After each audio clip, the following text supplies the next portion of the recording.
Hello, Hot Vibes, and welcome back to our recap of Ticket to Heaven, Episode 3. Halfway there. We are halfway through the episode. Happy Pride, everybody. I'm not gonna fucking lie to you. This is in my... right now, I have to figure out where it lands, but it's at the same level as the Bad Buddy Episode 5 kiss. Right now, for me right now. Literally, that whole ending scene in the shower, the last, 15 minutes of it. I was hyperventilating. I was like, oh. Like, I was like... I'm telling you. Because, I could, feel something was gonna happen, in my bones. You I feel like I've watched enough it. of BLs where I'm like, something's gonna happen, I need to know. But then it stopped. I was like, wait, no. But, there should have been, because, the fucking tension was, ripe. Tension. And, ravishing. Honestly, I really like that they did that they did tension stop, because it was kind of double building it. And then, it was, adding... it was about to, give me a heart attack. It was a fucking triple build, and I was like, Mother of God, I was hyperventilating. I was, crying without the tears, to be honest with you, because, that's what happens to me. A lot of the times, okay, very rarely do I cry. I will cry during K-dramas, and then at no other point ever. I don't really cry often. What I do is I cry without the tears. I hyperventilate. My nose gets all snotty. No water comes out of my eyes. That is what happened here. I was having a fucking crisis. Okay? I was losing my absolute fucking shit. I need to talk this through. Well, that's what we're here for. That's what this is for. That's what we're here for. No, I was so stressed. Holy that entire shit. I was like, fucking hell. Mother of God. The fact that I did not sleep did not help. Yeah, we need to discuss what to use for the thumbnail for the podcast episode, because I had 3 different shots all in the last 15 minutes of the shower scene. Because I'm do we want it to be the kiss? Do we want it to be when Barth's behind the grate and Tanrak's at the door? Do you want it to be before all that in the pool when they're right there where it's oh, something's gonna happen maybe? We need to decide what that's gonna be, because there were so many. There were so many. To make sure no one gets spoiled if they haven't watched it yet, I vote we go for the grate. The door with the grate. That's why I would pick. That's a great shot. I saw that shot and I went, Jesus Christ, that's beautiful. It's so good. I was yeah, because I saw that in the intro, but it's. I think it's still in the intro. It's not that's movement. Why I said I'm cool. I saw it in the intro, but in context, it's there's so much weight behind it. Yeah, it's so good. God, I'm obsessed with okay, so I'll use the grate then, because it's a great idea. Great idea. Yeah, I honestly that's why I was leaning towards too. That's a great idea. I get it great. Hey. Also, I wanted to point something out. Because I've been watching people's reactions, and I've noticed something. To this? To Ticket to Heaven in general. The first episode, specifically. Oh, well, I have something to say about the last episode, actually. Oh, okay, that I cool. saw people talk about. We have things. So, I was rewatching, someone watched the first episode, and at the beginning, when Bart is walking into the church, we see him walk past a sign with someone on it. And then at first it's a blurry sign. It's a blurry sign, he's just walking past a sign. Whatever. And then later, when we're in 1996 and someone is getting ordained, we see a close-up shot of that sign. Same sign, but just with a visible person on it that's getting ordained. Let me show you. I took pictures. I took pictures for proof. So in episode 1, when he's walking in... Oh, I thought you were sounding it. We see... It's a very blurry shot. It's hard to see. It's a very blurry shot of someone behind him. And I cannot fucking tell who, because it's blurry. Okay. And then later, we see this sign of someone. It's the same fucking sign. It's just someone. Right, yeah. So it's a someone's getting ordained sign. So whoever Bart walks by, whatever sign he walks by, that's the person that's getting ordained. And the fact that it's blurred out really makes me think we're getting, faked out. And it's not Tanrak. Otherwise, maybe would we have seen it? Right. Yeah. Because, we were thinking we might have been getting faked out. Yeah. And I saw that and I was like... I don't know. I'm scared. I'm, genuinely afraid. What if something bad happened? I won't forgive off if something bad happened. Well, my thing about last episode. So, in the end, we saw that Tanrak go in the bathroom and shut the door.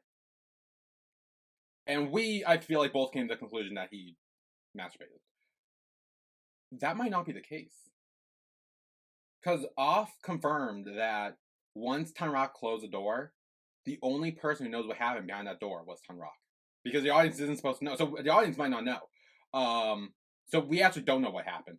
And do you want any slight novel spoiler for what happens in the bathroom?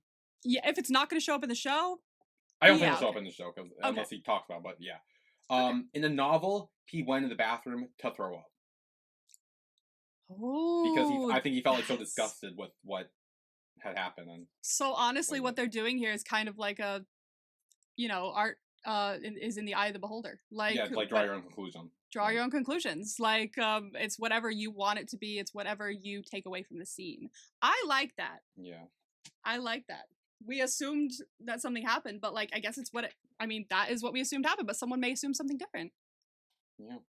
Okay, well, the 7 deadly sins. Yes. Which is crazy, because I was just editing fucking... Yeah, and I brought that up too. I was like, hey, I know these. Yeah, and I was like, oh yeah, they do match the 7 deadly sins in fucking Dare You to Death. That's pretty cool. And then next day, I'm like, oh fuck, I just saw these yesterday. Well, at least you knew the 7 deadly sins before going into it. There you go. I knew them.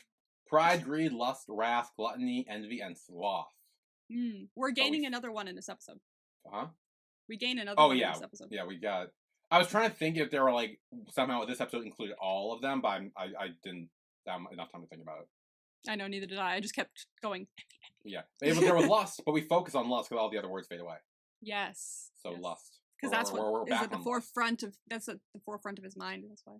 And we see Tanrak at the holy water. He like has his hand about to come on, but he doesn't do it. Yeah, it's almost like he's like, am I worthy enough to be able to touch this? Yeah, I feel like he feels tainted at that point, especially with, I'm assuming I think it was the same hand as well, the right hand. So it's like he doesn't want like he feels tainted. He doesn't want to contaminate the holy water, and he doesn't want to. Oh. But then Kondek comes over and he's like, hey, for the New Year's break, are you coming to my house? I'll write to my mom and let her know, and she can ask Father for permission if you want to come. And he's like, I'll let you know later. And then we see Tanrak does in fact dip his hand in and do the Father, Son, Holy Spirit. So we still have like some semblance of like, I don't know. It's like I'm still okay. I can still do this kind of thing. I disagree. I think the only reason he did it was because Kondek was right there. Had Kondek and no one else been watching, I don't think he would have done it. That could be true. Because once Kondek came over and talked to him, and he's like standing right next to him, and like noticed he didn't do it. If he didn't do it, it'd be like, what was that about? So we had to essentially fake it and like do it, and it like because you can see on his face he's not happy about that. He looks like miserable, and he is not having a good morning. No, he is not having a good morning. Also, I do want to point out that Kondek, that whether or not this means that he has a crush on her or not, he noticed, I feel like, when he said, oh, I'll think about it. Like he said, let me know so I can let my mom know. Because I'm wondering if he went before, and it's like he never had to think about it. Well, yeah, my guess is that every New Year's break, Christmas break, all the breaks, he would always come over. Because they seem close. They seem to know Tanrak very well. And the family loves Tanrak too. Think about it. Yeah. I do think it is a little bit of he noticed it. Oh, like, what do you mean think about it? You've never thought about it. Are you gonna spend time with Barth or something? Like almost like I do feel like jealousy is there. Yes. Whether it's a friendship jealousy or a romantic jealousy. Yeah. Either way, jealousy is there on Kondek's end. Yes. I feel like it's jealousy. I have slightly more evidence for the whole he had a crush on Tanrak thing. Okay. This episode. I feel like it's jealousy, but also mixed with like, I don't know, like worry, I guess. Like I feel like he's noticing that this is more than just like them being friends or something, and has like a thought about it, and he's like, don't let this happen to you because you're my friend kind of thing. I don't know. And then Barth comes over to Tanrak and he's like, it's been 10 minutes since my last confession.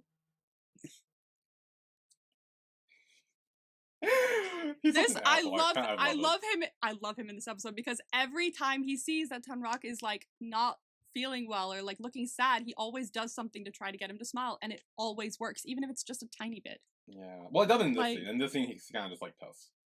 He is, yeah, but like there's like Yeah. But a little later does work. Because, like, I think in this scene, especially because it's, like, right after, I yeah. feel like Tanrak almost blames Bart. It's like when he In a sees way. him, it's all he can think about is what happened. Yeah. So And so I feel like he blames, or no, or maybe it's not he blames Bart, but he's taking the anger out that he has on himself that we find that Bart called him out for later. He takes that anger out on Bart, and he kind of like he's pinning the blame on him essentially, which isn't great. yeah, which I think he realizes later that he has been doing, especially when they have that discussion on the stairs. He's like, no, I'm not mad at you. Like, Yeah, but then Bart says, "It's been so long since I've been to my last confession." yeah, And and I've had a reflection on like Bart's character as well because this not this whole time, but like I feel like I've just been saying as it comes out like it's because he doesn't really believe much anymore. But I think it's the opposite. I think he believes, but I feel like he feels betrayed because he does believe and he feels like God's let him down. yeah, it was either one of those things where like he did believe in the past and now he doesn't anymore because he kind of got nothing real. His prayers were never answered essentially. Yeah. Or it's like he does believe in God, but he believes God hates him. Exactly. And it's like, well, if you hate me, I'm gonna hate you thing. And like he's now pissed at God, and he thinks like, God's mad at him because he's not God's favorite son, as we talk about later. It made me think about in episode 1 when like he was the only one left standing and he was staring down the fucking like Mary, Joseph, and God and all that stuff. He was staring down the statues with like anger in his face. Like that's not someone who just doesn't believe anymore. It's someone who's like, you've let me down. I thought you were supposed to like be someone I could look to, and I feel betrayed. So Tanrak tells Bart that he should confess that it's been so long, and Bart says God wouldn't listen to me anyway, but he would listen to you. What do you have to confess for? What sins have you committed? I don't think he wants to talk about that right now. Yeah, he gets like real, just serious, and looks like mad, and does not seem to be into it. This is the wrong moment. He doesn't realize it, but this is the wrong moment. Yeah, so Tanrak just walks away. Yeah. And I think this is when Bart really noticed. He's like, okay, something's not right here. Something is very wrong, yeah. So then, during Mass? This what's happening? Well, it's not Math, yeah. They're like having a... church meeting? Yeah, there's a whole... it's a church. The church thing. There's a church thing happening. The church thing happening. The Father's talking about the gospel, and in God's eyes, repentance. There you go. Doesn't mean he will punish you. It means he's waiting for us to come home. And as this, we get some B-roll of Bart and Tanrak. And he says, we've all lost our way.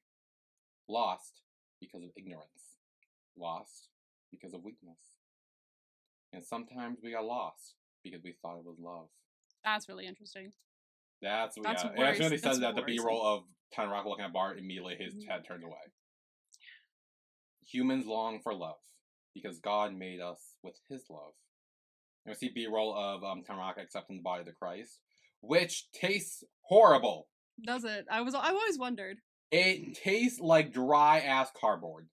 Ew. It's disgusting. It's not good. As soon as I saw that, I started getting like fucking war flashbacks. I was like, oh, gross, I hate that. It tastes like, I hate it. I hate what it tastes like. As someone who never did a communion, but who, because I didn't do Catholic stuff, but I did like some Christian stuff. And when I was going to my old church on my own, they were doing it where they were like, come up and get the drink and the snack. There's a better word for it, flesh and body, or whatever. And I feel like it was like a piece of bread or something like that. So it wasn't bad. It was like just a piece of bread. So it was nice. And I'm pretty sure it actually was like some kind of like tiny little sip of wine or something. But I can't remember. Because I don't remember if I drank it. But I know I went up and I ate the bread. That I did. But I never did communion. Yeah. But I remember once when I was I think it was at my cousin's wedding, and they're Irish Catholics, so very Catholic.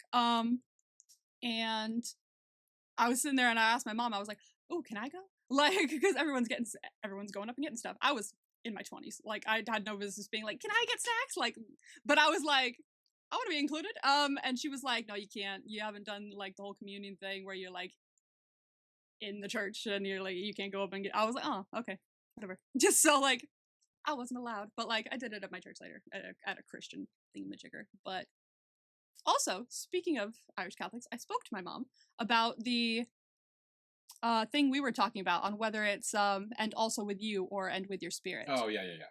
Yeah. And I was like, help. Isn't it and also with you? And she was like, it's always been and also with you. I'm like, well, when did they change it to and with your spirit? She's like, when did they do that? I'm like, obviously pre-90s, because this is set in the 90s. And I know they changed it at some point because I think it was John Mulaney who was making a joke about it. And he said, and they changed it to and with your spirit. So it was, she was like, I don't remember them changing it. It wasn't when I was younger. So it's somewhere between the 60s and 90s. Maybe 70s and 90s, I want to say. Well, somewhere in there. Okay.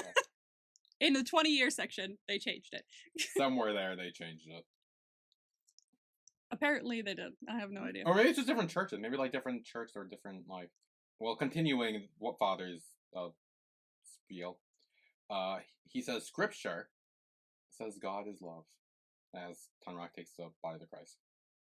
When a human heart starts to beat, it's natural. It naturally begins to search for love. I like that. That's actually really nice. But the question is, does every kind of love lead us closer to Him? In my opinion, yes, but that, I guess, is something for Catholics to decide. Then we have Tanrak asking Father in his little office. He says, if some feelings made you feel bad. He's trying to word it in a way that's like, not giving too much away, you know? Yeah. And Father says, like, sometimes it isn't wrong. But it makes you afraid. Afraid you'll do wrong. And Tanrak's like, yes, fear. How do you deal with that? How do you deal with that? And Father says, when you're afraid, do you run from it or stay with it? Depends, honestly. Like, what would you do if you were faced with fear? I mean, I've started, like, the past few years, to try to, like, face my fears. So, I guess I'd stay with it. Knowing me? You'd run. I'd run. Yeah. We know me. We know who I am. I do think you should start to try to stay with it. I feel like I could. Like, I feel like I could. Yeah. Like, not with bees. But I was gonna say, start small. Like, so start with, like, a small fear. Like, yes, that's a big one. Yeah.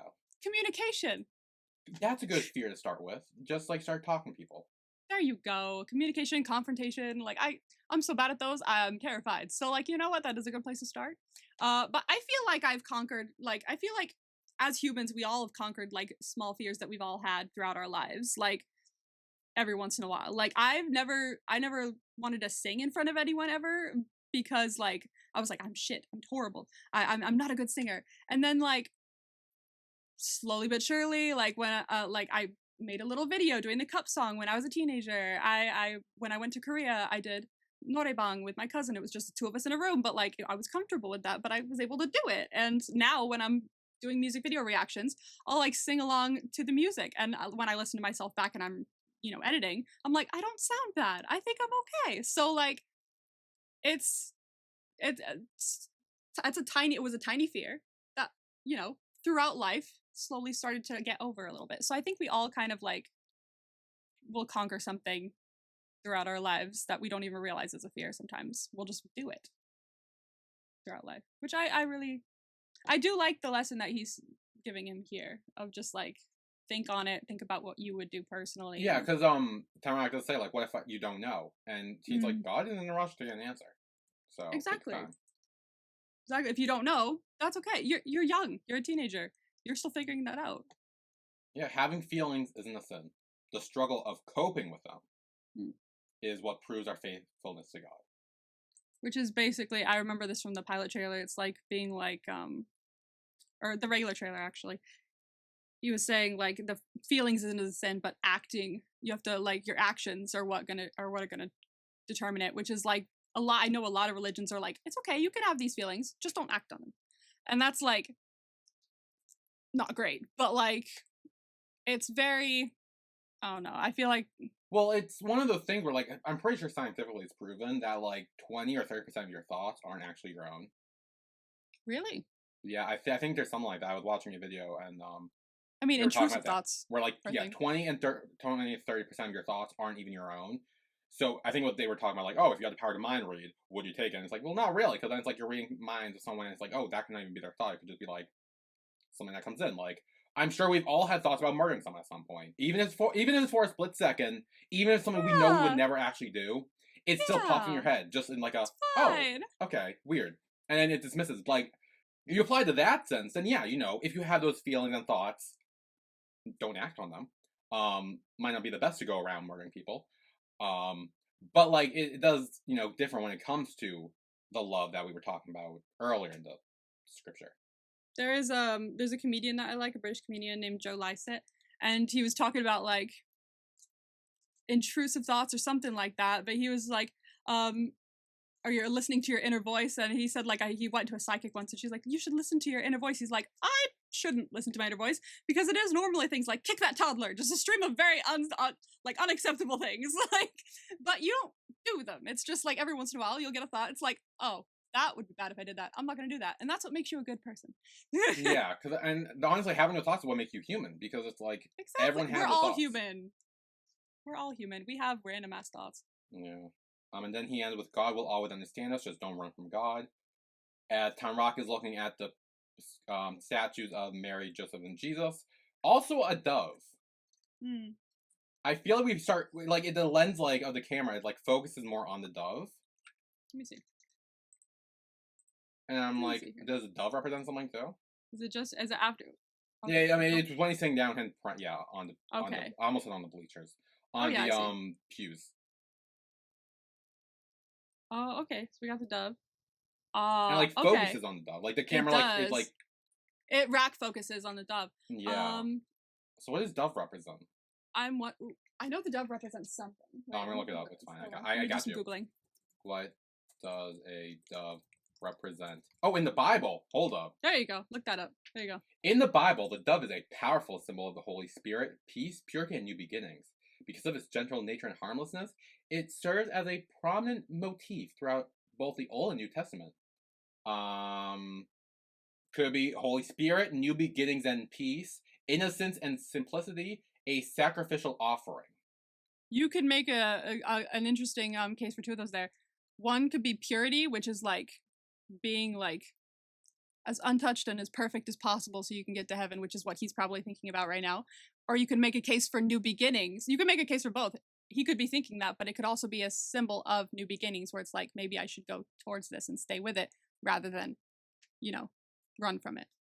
Which I just realized that are you going to run from it or are you going to stay with it comes back later in that final scene when he says, are you going to run away? Like, I just realized that. Oh my God, I'm going to cry. So then in class, Bart is once again noticing something wrong with Tanrak, and he's like, hey, what's wrong? You can tell me. And he's like, I'm fine, just got a lot of homework. And so Bart grabs the notebook and starts writing a tic-tac-toe match. And Tanrak's like, that's my notebook, don't do that. And like, fine. So he writes it on his thigh. This was so goddamn cute. He was like, you don't want me to write in your notebook? Fine, here. Yeah. if you win, I'll stop bugging you. If I win, you tell me what's wrong. Mm-hmm. And they start playing. And then cheats. Bart cheats and wins. And he's like, there, I He win. You cheats need to and tell me wins. now. Oh, you gotta tell me now. Oh my God. No, this was so fucking. This whole episode, I was like, stop being cute. I'm gonna burst into tears any second. Okay, it's like literally something about this show is like making me almost burst into tears every fucking second. This like was a even very the cute fluffy shit. episode. This was so fluffy. Oh my God, this was so fluffy, which made the end like so much more like Yeah. like a release. Like God, because it felt like it was like fluffy, but also like a little holding back from being all the way there. Bart starts like tickling Tanrak's ear, and then Tanrak starts doing the same to Bart. They start like doing the little like touches. But again, this is him, like, even though it was him trying to get him to tell him what was wrong with him, it was also partly him trying to get him to smile. Like the tic-tac-toe, the tickles, like everything. Like he sees he's sad, and his immediate thought is, I want to see him smile again. Because he see him later in the episode going, oh, I haven't seen you smile in a while. So like it's something he's thinking about all the time. So then, during a football match, we see Bart is playing football with the other guys. Yeah, and he's cheering with them, and they're high-fiving. Oh, he has friends. He has friends now. Yay. And we see the other guys sitting around with snacks, which are, I think, Sponsored. ice jelly pops. Yeah, they're like sponsored snacks of some sort. I wish there's no English on the package, and I They look good, barely though. started Thai, so they looked so good. Oh my god! At first, I literally- thought they were like ice pops, but then they were like jelly. Yeah, I figured they were jelly, but I didn't know they were long jelly as well. So when he was like taking it in, I thought it was like a little like cup or something, and it kept going. I was like, oh, there's more to that. It's like that's a good chunk of jelly. I want one. So as everyone leaves, Bart comes over, realizes it's empty, but Tanrak saves him one. I knew he Which did. I knew he did. So then they sit down next to each other, and Tanrak scoots away, because I guess he's upset that they were rubbing elbows, but then realizes it's because he's sweaty and stinks, and he starts chasing him and hugging him to get his sweat and stink on. Yep. My fucking dumbass. It wasn't dumb, it was just like my brain associated it. Was like, he plugged his nose and I went, he's trying not to cry, but that's from my school president. He like plugged his nose when he tried not to cry. So like my immediate thought was like, why is he trying not to cry? I was like, oh no. This is not my See, I completely forgot about that. I was just like, oh no, he smells, he's sweaty, he's gross. Well, I had just rewatched My School President like a month ago, so it's in my mind kind of, so at least a little more fresh than it was before. So I would have forgotten it. It was not in my mind at all until I rewatched it. And then I went, oh yeah. So then we're setting up for the Christmas choir thing. And once again, Bart has to get up on fucking and sing in front of everyone. Yeah. Why did he have to do that again? He did I last don't know. episode. Well, here we're trying to like, he had to move people around because someone was absent. And also he heard him sing, but he didn't like hear his range as much, probably. So this was probably him trying to figure out where his range was. So which was quite fun. It was so awkward and embarrassing. I don't like that. I don't like when you make someone sing in front of everyone else and it's like awkward. But also I saw him kind of like dart his eyes over to Tanrak for like half a second, and so I'm wondering if him cracking his voice was either to make sure he stayed next to Tanrak because he knew that if he hit it he'd be moved to like Kondak's spot because Kondak moved, or it was to make him smile. Yeah, I think that too. Bart accidentally bumps into Cherry and spills a red drink all over both of them. Imagine if it's cherry flavored. Hey, cherry on I cherry. didn't even think about that until now, but I was like, it's an accident, I'm so sorry. Yeah, so here's the thing. He spills it on both of them, pretty much. Yeah. And then they go switch shirts. This was so sweet, actually. Like, But you can still see the stain on Bart's shirt on Sherry. The stain isn't what matters. From a feminine person's point of view, let me help you here. Her so it's just like the boob drenched. area that needs to be her shirt was tighter because she had a more form-fitting shirt, and it was drenched, which means you could see through it if given the opportunity, and boys would probably notice it more. So he was like, hey, loose-fitting, not see-through shirt that if it gets wet would not be see-through, and it's also less wet as well, so it's much less of an opportunity. Okay, I was very confused by this because I was like, oh, getting a clean clothes. Okay, fine. I'm like, wait, what? You swapped? They're both wet. They're both like that. That was my thing of like, they're both wet. Nah, he's being very chivalrous. This was actually very sweet of him. Yeah. He's a very nice guy. And then they come back wearing each other's shirts, and Kondak makes a comment about how they should play Joseph and the Virgin Mary for the play. Vibes. Mainly because Kondak doesn't want to play Joseph again because he plays it every year. He's like, please, I don't want to do this again. He's like, I'm passing on to the new guy. You know what? It's your turn. Give it to someone else. I don't want this responsibility once more. Yeah. And then later we see that I guess Master Pak gave Sherry a dry, clean shirt. It was probably like a quick thing to change. But so she returns his shirt to him. Or maybe it's Master Wan, not Master Pak. One of the masters. Or Master Win. The music teacher, I think. Some sort of master. Yeah. So then Bart goes over to Tanrak and he's like, hey, we haven't ate, so let's like sneak out again.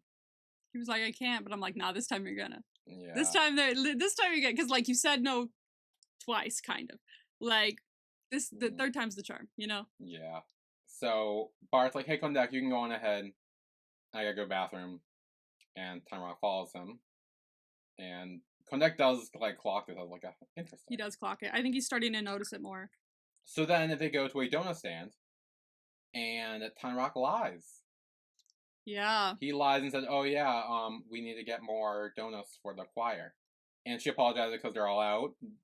She just has some for the wedding. That's early tomorrow, so she's packing them up. And Barth offers help as they do that. I was like, how long is this gonna take? Is someone gonna notice we're gone? But no one did, thankfully. But it's really cute watching. I was them worried sitting Barth was here. gonna steal a donut. I for half a second I thought he was, but no, I was like, don't do that. That's for a wedding. It would have been very noticeable if he did, because we're like, oh no, wait, there's one that didn't get made for some reason. Yeah, but he doesn't, and the woman gives them one leftover donut and a big bottle of water. Also, this made me think of did you see the OST? Yeah, the donut from the OST, yeah. For half a second, I was like, oh, they're going to do the donut thing. And then I was like, wait, they're not going to do the donut. I feel like we need to move a little farther in the relationship to do the donut thing. So it might come back around. Or this could be like, that could have been a nod to this donut. Yeah, well, they do have something with this donut that I will talk about. Okay, thanks. So they're sitting on the stair, then they split the donut in half. It's like, we work together, we should eat together. They both eat a donut. And Tanrak's like, it's good, but it's dry. And Bart's which is why we have water. He's like, I want to make sure you're okay.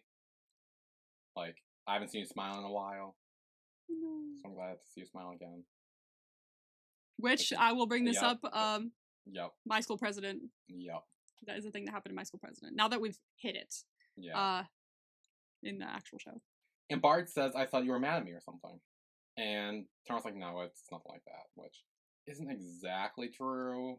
I don't think he's mad at him. I think he's just like he's mad at himself and he's taking it out on him. I don't even think he's like meaning to do that though. Like he's panicking. Yeah. And so he's like, if I'm near him or I talk to him, it's all gonna come back and I'm gonna panic more. So I feel like he's avoiding him more than blaming him. Or like attempting to avoid him in a way, emotionally. And Barth does say, like, look, if I did anything to upset you, I'm sorry. Even like Tanrak was like, oh no, you didn't. But he was like, but if I did anything, and like he doubles down with like, I'm so sorry. Yeah, like he's like, you know what? Don't worry about it. Tanrak's like, don't worry about it. It's fine. We're all good. He's so sweet, honestly. And and Barth's like, how am I not supposed to worry about it? You something is obviously wrong. Here. You're the only person who I can talk to 100%. Like, you're the only one I feel comfortable with. They're each other's safe space. Yeah. They're each other's safe space. So then Barth stands up with a donut and says, this is my body which is given for you. And gives him part of his donut. And he was like, Tanrak was like, okay, don't piss off God now. Yeah, and he's like, don't worry, it's fine. I know I ain't getting into heaven, so I might as well have fun. I was like, he's not gonna worry about that at all. No, if anyone's not gonna worry about it here, it's gonna be him. Yeah, and then he starts joking about being a father one day and heading up a mass and turning around. Like, that's never gonna happen. Damn. He said, no. Yeah, but then we see it's like one of the last shots is like as we're zooming out. Tanrak does eat a donut Barth gave him. Oh, okay, so it's like he's kind of like Well, here's the thing. He essentially, I compared this to the body of the Christ, which I called the body of the Barth. Body of the Barth, okay. Took it and ate it and accepted it. Which, as body of the Christ, is like you accept being part of the God and like following him. And he accepted this body of Barth. It's almost like he's kind of accepting the feelings a little bit. Yeah, where it's like he's like accepting Barth. He's like, there's something happening and I'm not gonna like ignore him I'm not gonna treat him like he's done something bad or anything like that. I'm gonna Yes. I think there's some sort of thing there like that. I'm gonna chill, yeah. Then we got Tanrak, Barth, and Kondak walking through the hallways. And Kondak is being a little gossipy because he's talking about like how Barth and Sherry might be a thing. Yup. That is the school gossip at the moment. Yeah, he's definitely school gossip. And then as they walk outside, Sherry is there and calls Barth over, and Barth goes over to her. I'm guessing this has to do with like the shirt or some shit. I thought about the play. Oh, it could be about the play as well. Because then after this, we get. She asked him to be. Yeah, she's like, hey, you should be Joseph. We get Barth don't come to Tanrak, and he's like, hey, she asked me to join the play. Should I do it? Honestly, so far, at least in this episode, I didn't see any like inkling that like she like had this big crush on him or anything like that. I think it's just from what everyone else is saying because they're like seeing things. I mean, she could. I just haven't seen it. She could. It's hard to tell because everyone's kind of like forcing that narrative right now. Exactly. Yeah.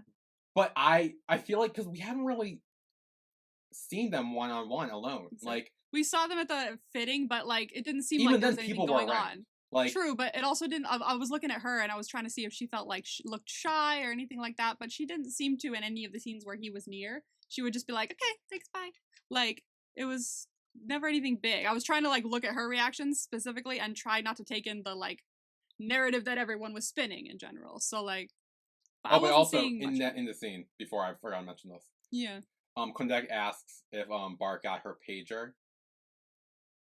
Wait, I was like, oh my god, that's nothing to old-timey line ID. Don't old-timey me like that. That is old-timey line ID, though. Holy shit. I didn't even peep that because I was like, pager! Like, my brain, for some reason, just went, that's normal. Well, no, because I'm making a joke that because this was in, like, 96, I was like, oh my god, so that's what 96. He said before pager, like, before line ID. It was before, it's like, hey, can I get your line ID? It's like, hey, can I get your pager? Like, oh my god, that was the line ID of 1996. Damn, can I get your line? Oh my god. I thought that was so funny. I started laughing about that. Oh my god. I didn't even, it passed over my head that it was like different from what it is now. I was just like, pager. Like, I know. And for some reason, I did not realize that. I'm not that old, okay? Because I was born in 96. I was saying you were born that year. I wasn't a teenager in 96. So like, it's not like, I don't know why, like, my brain was just like, yes, pager. Those are a thing. So then, Barth's on a ladder painting a sign, and he asks Tanrak to dip his thing in red paint, and Tanrak asks Ryu to dip it in red paint for him, and he's like, okay, sure. And as soon as he does, he starts asking about Sherry and stuff, and Barth purposely gets paint on his hair, and he's like, oh shit, Tanrak, can you help him? I gotta go wash this out. Oh, oopsies, guess I need your help. Yeah. And he's like, you gotta hold a ladder, it's dangerous. I could fall. Yeah, and then he drips some paint on Tanrak. Yep. Mess with him. I feel like he kind of gets some on his cheek too, but I can't tell if he's just like poking. That's what I thought too, but then in the next scene we don't see it, so I'm like, okay, maybe we don't see it. He could have washed off though. Yeah, maybe. So then, with Kondek, Tanrak, and another guy, not Ryu, but the other guy. The guy, I think the actor's name is Guitar. Okay, that doesn't tell me what his character's name. No, it doesn't. Oh, but here, let me pull up my drama list. Okay. Prince. Prince? I think. Now, question. Yeah. Was Prince the guy that Kondek was messing with in the first episode in the showers? I don't know. I meant to look for that. Okay, yeah, could you go to the first episode and pull that up and see? Because I think he was, but I'm not 100% sure. I think it is. Okay, yeah. That's what I thought. I was looking. Okay. I feel like he looked familiar in like that way, but I couldn't really tell. Yep, pretty sure it is. So that's interesting. Something to keep in mind. Okay, so Prince, Kondek, and Tanrak's not really talking about it, but he's there about Barth liking Cherry, and Prince is the one who says like, "Nah, I think Cherry likes Barth, but I don't think Barth likes Cherry." And Kondek's like, "Nah, Barth definitely likes Cherry." No. Yeah. We cannot read the room. Yeah, well, or he's just trying to push his narrative. Or in denial. Fair enough. That could be a thing. Yeah, he's just trying to push his narrative because he a little jelly. You mean like the jelly from before? Ah, the red jelly or blue jelly. I am full of funny little things today, aren't I? I know. What's the fucking dad jokes this episode? I have no idea. Which is funny because I do have and the jelly. I have a fucking card pack of dad jokes downstairs. I haven't opened it because I'm sending it to my dad. So like. I got him at work, so maybe I just like touched the box and it just like, or maybe I just got no sleep, and apparently when I get no sleep, I make dad jokes. Okay, but then Barth does come over and it's like awkward, so Kondek and Prince leave. Yeah, it's like shut the fuck up. Yeah.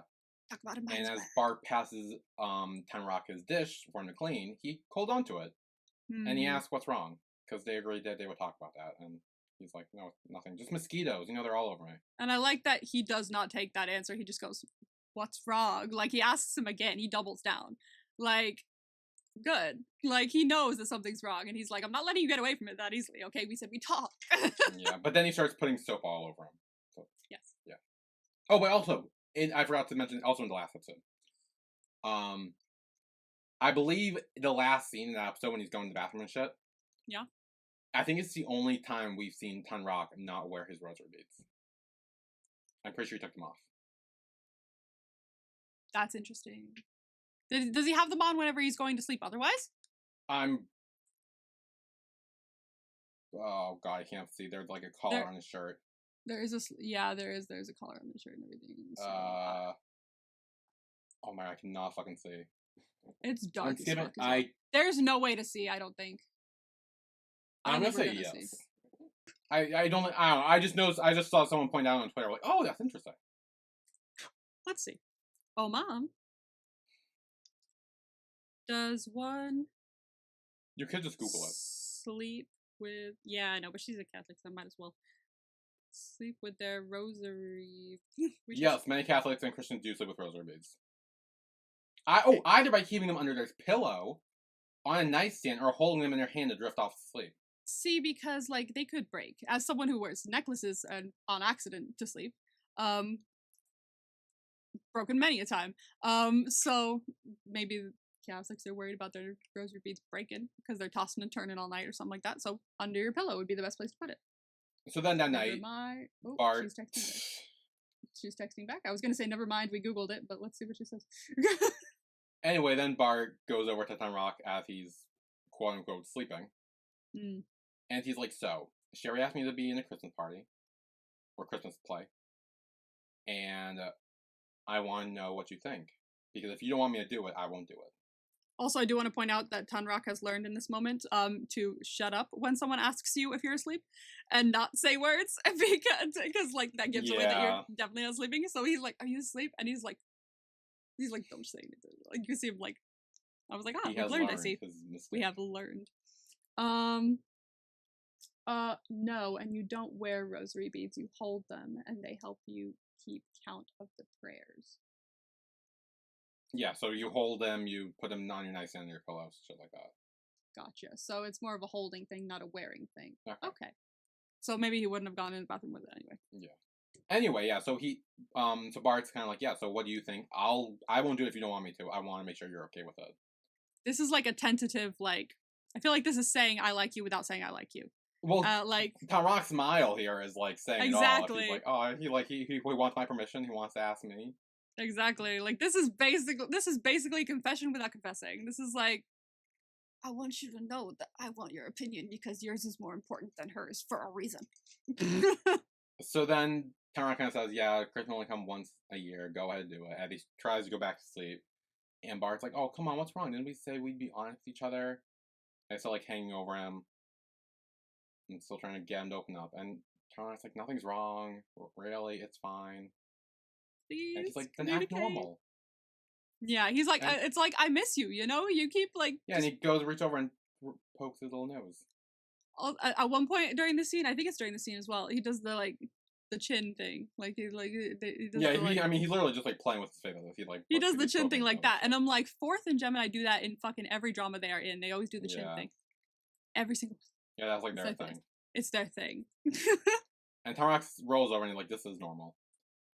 And Bart's like, just don't read too much into it, okay? As he flicks his nose once more before leaving. It's really cute. He could. God, I love him. Then in the locker room, Prince finds a note that says, "Tired from football? I'm cheering you on, Ryu," from Eve. I have an idea. I have a thought. What's your thought? I might be wrong about this thought, actually, since Prince was the one that found it. But I was going to say, what if Prince and Ryu have a thing going? Because I always see them, like, next to each other. They were the ones, I think, that were standing there when, like, Bart was like, where's my backpack? And Prince was like, oh, I think I saw Conkit go off with it. It was the two of them together there. So I feel like these two are always together. And my thought was this. Eve is the name of the first woman in the Bible. So I did ask, who the fuck is Eve? Because Cherry's friend is O. Yeah, exactly. So who the fuck is Eve? It could be a red herring. It could be someone that has, like, it could be Prince, or it could be someone else, but, like, option. It's Kid. Conkid's not there right now. No, but he still left a note. Maybe I don't know. Maybe Well, maybe it's I don't know. Deck. Maybe that's an option. Someone I think is, and I think Ryu has something going on with one of the other guys, and they are using the name Eve from the Bible because they can't use their own name because then it would give them away. I think it's very suspicious that the name is Eve. I was like, who the fuck's Eve? Like, and I'm like, we don't know. The only two girls we know are Sherry and Eve, or not Sherry and Eve, Sherry and O. Exactly. I didn't think about that when I was watching it. I was just watching it going, ooh, like I was. Yeah, I was just fucking around too. I was like, ooh, like yeah, I love hearing you sing seasons. Sitting here thinking, I'm like, Eve is a really interesting choice for a name there. Like, it feels purposeful and like fake. Yeah, but that kind of scolded me. Like, you better be careful if Master finds out, you'll be in trouble. And he's like, I'm not scared. And what about you? I saw Sherry's friend gave you a smile too. Oh. And Kondak's like, you're making stuff up. I'm gonna go tell Master. And he's like, wait, no, I'm sorry, please don't. No, please no. And Kondak kind of scolded me, like, you need to behave. People already think that all scholarship boys are flirts. Don't drag me into this with you guys. And they're all fucking around and having fun. Yeah. They're being kids. Yeah. Until Master Pak comes in, they have to hide the letter. Yes. Hides it fast. And yeah, Master Pak goes over to Tanrak and says, hey, you need to meet up for the play. Yeah, they're starting to play and rehearse and stuff. And also asks where Barth is, and Kondak says Miss Ying asked him to fix a computer in the teacher's room. So he's been doing that normally. Yeah, so and he's like, okay, well, when he's done, tell him to go over there too. And Tanrak starts walking over there with an umbrella in hand. Yes. I have so many questions about this fucking umbrella. Really?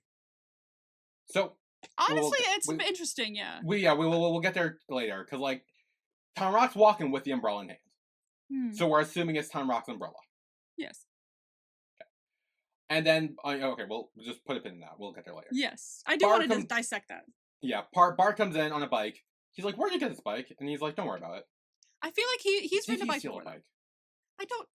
Did he steal a bike? I don't know, but like I don't think so. I think I'm pretty sure I think they're bikes for the like community or something like that because I swear we saw him ride one earlier, like in episode 2. Yeah, when he first got the rookie. But then why did Tanrak ask? Oh, where'd you get the bike? Because like if it's like a communal bike thing, then he would know. I have no idea. I questioned that too. But like I don't think so because then he just puts it like back. So I feel like everyone's just gonna be like, "There's a bike at the bike rack." Like I don't think it's gonna be a big deal. So like I don't know. I have no idea. Anyway, he hops on the bike and they start going. And then when we cut to where they're supposed to go, they've switched spots. Yeah. Tanrak is now riding the bike. Has the umbrella on the handle. So hanging on there. I was like, what do we do here?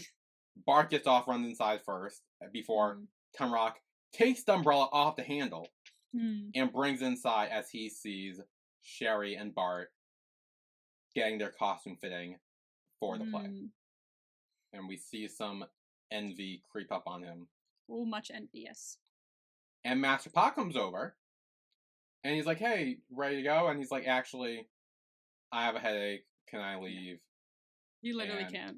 Yeah. And I think Master Pa knows there's something more than a headache, and he's like letting him go just because he's like a cool guy. Yeah. Okay, so at the beginning of this, when he comes in and he notices that she's like, hey, can you tie my thing around? And he's like, yeah, let me help you. The camera is pushing in on him.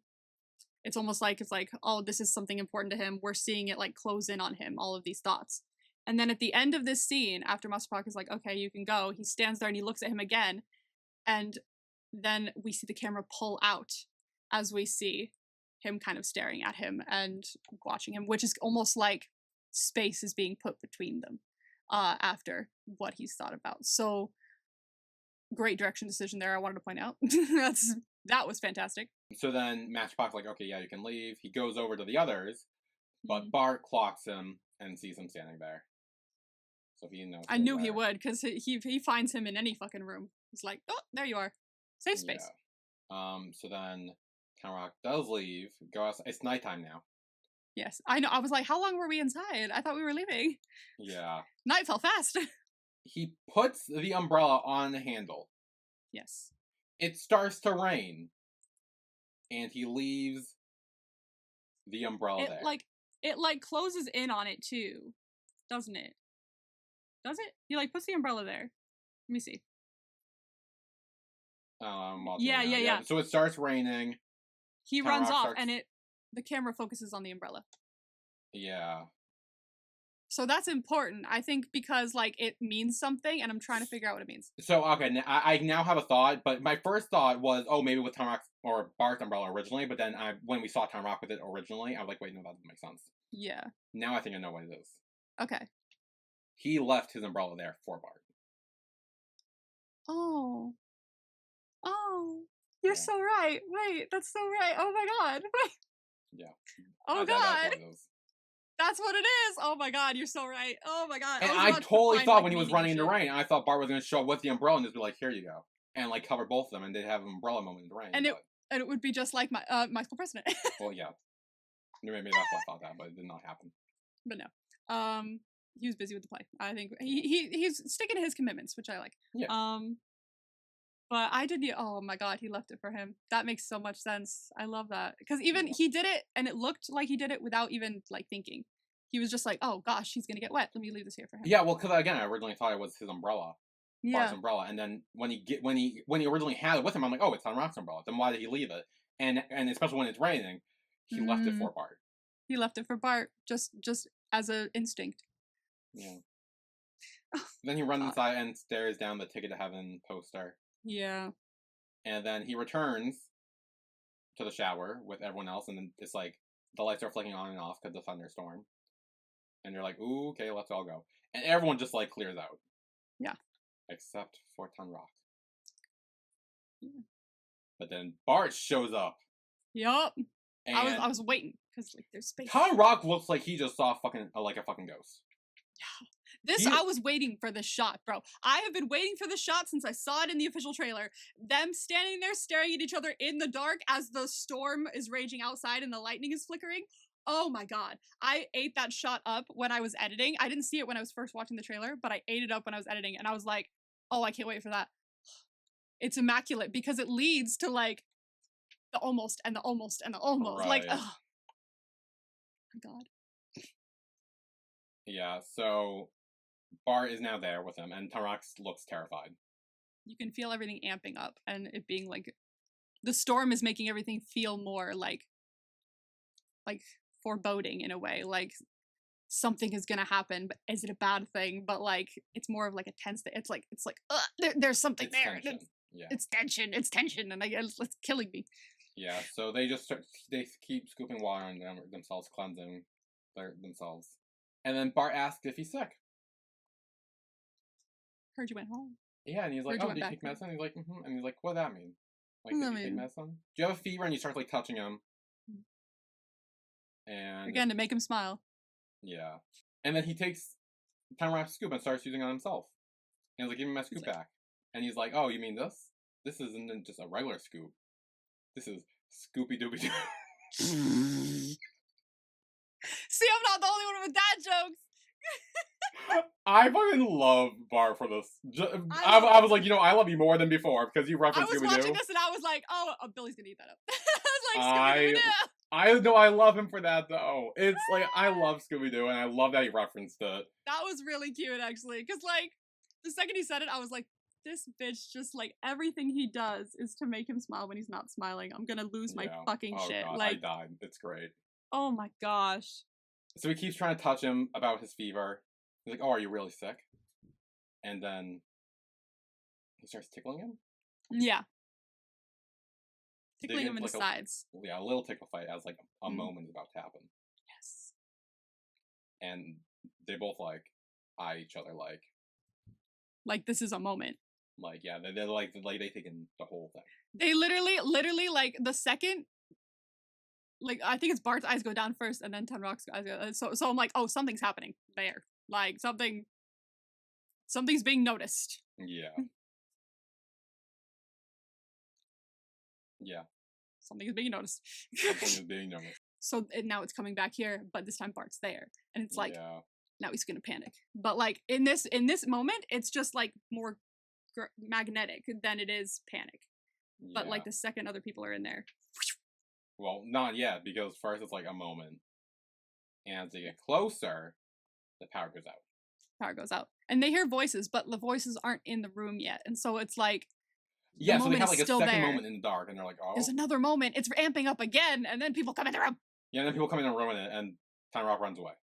And Bart's like, oh shit. As the lights come on, Tanrak is no longer there. So then Tanrak's like, he's like outside.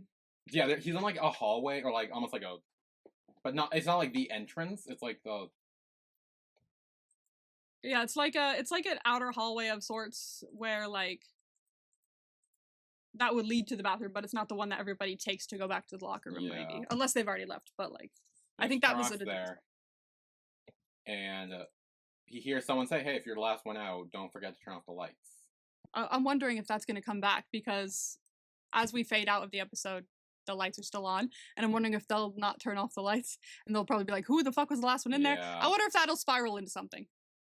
Yeah, so Tanrak kind of looks through the grate as he stands behind the door. And as he opens the door, Bart is right there. Right there. And at this point, like, Bart knows, like, everything that Tanrak is feeling right now. Oh, for sure. He's like, don't shut me out. Well, no, but then he, like, tries to close the door in his face, and he's like, wait, no, don't lock me out. That's what it is. He's trying to shut him out. He's using the last bit of, like, control he feels like he has over this to shut him out. And then later he lets him in.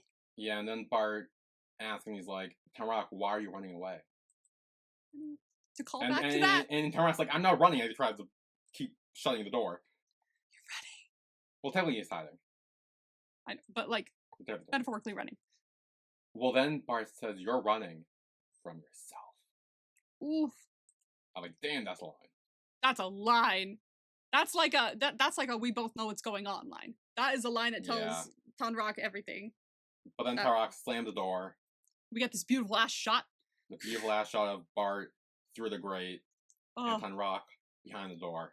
It's so good. It's like a shot of like it's a shot that is a question mark. Like, are you gonna let him in, or is he gonna stay behind that door? And the fact that we can see both of them in that moment really helps that. Like, it's cinema. Yeah. And Bart asks, he's like, can we just talk? And yeah, Tanrak kind of just like, I got nothing to say. Nothing to talk about.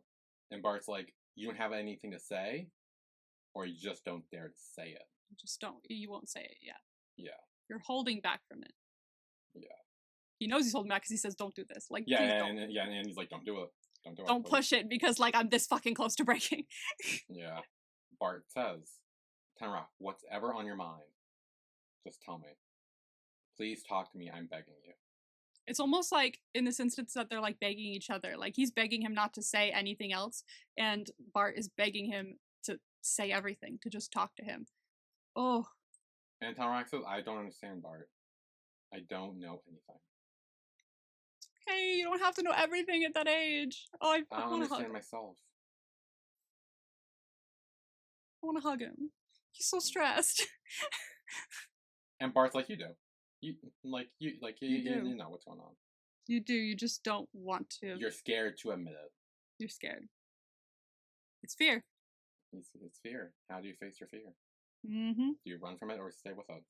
You stay with it. This is the answer to the question. Yeah. And Bart says, just now you felt what I felt too, didn't you? Yeah. They could both see it in each other's eyes. Like, they were locked in. Yeah, they know. They were locked in. And yes, will things never be the same now? You know everything, don't you? That's the thing, is like, he's like, if we don't talk about this, if we don't make something come from this, then like everything's gonna change, and that's his safe space. They're each other's safe space, and he will lose that because Tanrak is gonna just run from it completely. So he's like, we need to talk about this, or I lose you, and I can't do that. And Tanrak's like, no, what? What do I know? And Bart says that I'm not God's favorite child. The way this conversation is going and the way they're saying these lines is fucking insane. Oh yeah, I was like, oh, that one hit. That's a way to fucking say shit. Oh. And Tanrak's like, I don't know what that means. We do. I think Well, we do. Barth clarifies. Yeah, but in our heart of hearts, I feel like in Tanrak's heart of hearts, he knows. He just doesn't want to. Yeah, he's like, what do you mean by that? And then he admits, I like guys. He says, I like guys. I like you. I like you. I love how he clarified that as well. It's like, oh, it's like just to get everything on the table, like you specifically, and you know that, and I know that. Yeah.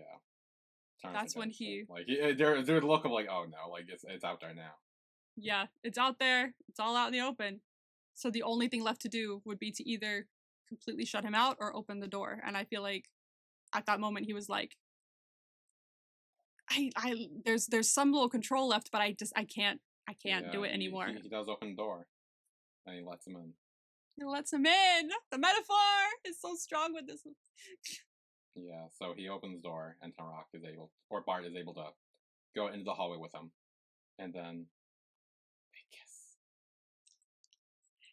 It's a fucking beautiful kiss, okay? And it's multiple kisses because it's they pull away from it. It's like all right. I just want to talk about it. Yeah, and then and then Tanrak, it's like Barth make the move first, and you can see Tanrak leaves his eyes closed for a second, like he's thinking about it, and he's like, what feeling did that give me? How did I feel about that? And it's like almost like he's checking in with himself because he's like, is this real? Like, do I actually like guys? Specifically, do I like Barth? This is the way to find out. And he's checking in with himself and he goes, yep. Like that was his aha moment of, yeah, there it is. Yeah. That's what it is. Well, Barth asks and he's like, are you mad at me too? Like, are you mad at me for what I just said? He still wants to double check. And Tanrak eyeing Bart's mouth. Eyeing. Like locked in, like there is nothing else on his radar except he does not look up. He looks up right at the end. And that's it. Yeah. And Tanrak says, "I'm not God's favorite son either." And you can see it in his eyes too when he looks up when he says that he's like, it's like something he's like reconciled with himself in a way, but it's also like bittersweet reconciliation. He's like, oh shit. But okay, I'm kind of excited, but oh shit. Like, it's like, there's a lot of emotions in his eyes, and that Forth's face here, he's doing a great fucking job with his facial expressions. That is a fucking facial expression. Holy shit. And then they proceed to make out in the hallway. And we end this episode on a shot of the empty shower. The empty showers, yeah. Which I thought someone was going to come in and see. I did too, but I think it was a shot of, like, the door. Like... Right. That they're making out against, just from the other side. And I'm gonna talk about this, because I was comparing it to the Bad Buddy kiss, because that's my favorite kiss in all of BL. And that had a similar kind of, in a similar way, that had a lot of weight to it, because of, like, how different each of their emotions were. Like Pran was like, fuck, this is gonna destroy everything, and Pot was like, oh, thank God, finally, like, this is who I like. So, like, there was a weight of emotion of, like, differences of emotion there, and also it happened in two parts. One kissed the other, or Pot kissed Pran, and then, like, they stopped for a second to, like, garner of, like, is this a thing that's happening? Yes, and then continued with more of the makeout. So it's a very similar kiss in that aspect, but, like, the weight is different because of the emotions and the storyline and just everything connected to it, and I don't want to rate. Bad Buddy has been my favorite kiss since I watched it in 2021. Okay, it has been 5 years. 5 years that has held my #1 BL kiss spot. I don't know how to let something pass it, but like, this is so good. Like, this is immaculately well done. Like, just the emotion behind it, and just like the music, everything is so perfect about it that, like, I might have to pass it, which is, like, a big deal for me, because I rewatch that shit all the fucking time. Viki, when I log into Viki and go to Bad Buddy, it automatically asks me if I want to resume episode 5. It knows. So, like, this episode fucking killed me. That kiss killed me. I feel like I'm out of breath. Honestly, there was almost a relief watching it. It was it was literally a. Because like once they parted ways from the first one, I was like, okay, this could either go really good or really bad. Yeah, exactly. And where are we going? And then it went really good. So like, okay, good. Like really good. It was like a breath of thank God. Like, so I am worried where this is going to lead us because I feel that's what I'm thinking. I'm like, how is Tanrak going to feel next episode? Also, like, what could be a consequence from this, depending on like, I don't even know what. Like, I don't know. I'm stressed. I'm stressed about when Konkit's going to come back into the fold because he's been suspended. Oh, probably. He's definitely going to come back and he's going to stir up shit. Whether he knows it or not, he's going to say stuff. I don't want it to. I don't know what's going to happen, bro. My God. Well, MVP for this episode? This show's the whole shit off. This show's fucking immaculate, okay? I mean, I know mine. Okay, I've got mine. Okay. 3, 2, 1. Tanrak. Okay. We each went one way. I was hoping we would. So everyone gets an MVP. Yeah, with Tanrak, I gave it to him because the weight of like coming to terms with your sexuality that he had to overcome was like a fear in and of itself because of, you know, the themes of this episode. It was fear. And he was able to overcome that, at least in the moment, and be brave enough to let Barth in. And that takes a fucking lot. Like, speaking from slight experience, major experience, but not like as weighted as this, like, it takes a lot of courage to be able to do that. And it's very scary. So I rate him for that, absolutely. And he was struggling throughout the whole episode about it, and we came to some sort of like, we came to a resolution in a way, and it paid off so well. So I have to give it to him. I gave it to Barth because I love how he never gave up on Tanrak. Even when Tanrak was trying to push him away, he stuck around. He kept making him smile, making him laugh, encouraging him to let loose and show him that it's okay to let loose and it's okay to like have that little sense of freedom. And the whole conversation at the end with Barth just behind the grate, just like telling him like, you know what's going on, I know what's going on. I'll tell you first my end, and then you can confess to me and feel comfortable with that. And it was so good. I honestly, words right out of my mouth if I was going to take Barth. So yeah, absolutely. Yeah. Phenomenal. Well, this show's goddamn phenomenal. That was episode 3 of Ticket to Heaven. I want to go edit it, but I also got to film other shit, so I can't. Like, I gotta go film shit. I'm gonna go edit my own side. That's how it falls right here. So, join us next week, where we will be recapping Ticket to Heaven, episode 4. We are halfway through the show. Yeah. Oh my God. Honestly, before I even started this episode, I said in my video, I was like, I think like 6 episodes will be fine. Judging from the 2 episodes that I had seen already, I was like 6 feels okay because there are miniseries out there that are like winning Emmys and shit. So like it depends. It doesn't depend on like how many episodes there are. It depends on what you do with them. And I feel like from what we've seen so far, especially now including this episode, 6 will be fine as long as, because this is immaculate and I feel like a story is being told and not rushed. It doesn't feel rushed at all. So I think, I mean, time will tell with the next 3 episodes, but like I think 6 is fine. I think 6 is a good amount to tell the story because so far it's been paced very well. It's a very particular story as well. It's not one that I feel like needs a lot of drawn outness. I feel like if we add more episodes, it could just be a lot of filler ones, like filler fluff related ones, which I love fluff, but like, we don't need too much of that. Like, exactly. This is a very specific story, so yeah, I feel like too much of that would take away from the show. Yes. The fact that it's only 6 episodes and they made it that way and are pacing it this way says that there is intention behind every decision that's been made with it, including the script, the shots, everything, which tells me that they really care about it. And it's really showing. So far, I'm fine with 6. Yeah. So that was our recap to Ticket to Heaven, episode 3. Join us next week where we will be recapping Ticket to Heaven, episode 4. Yes. So we will see you all then. See you then. Bye, everyone.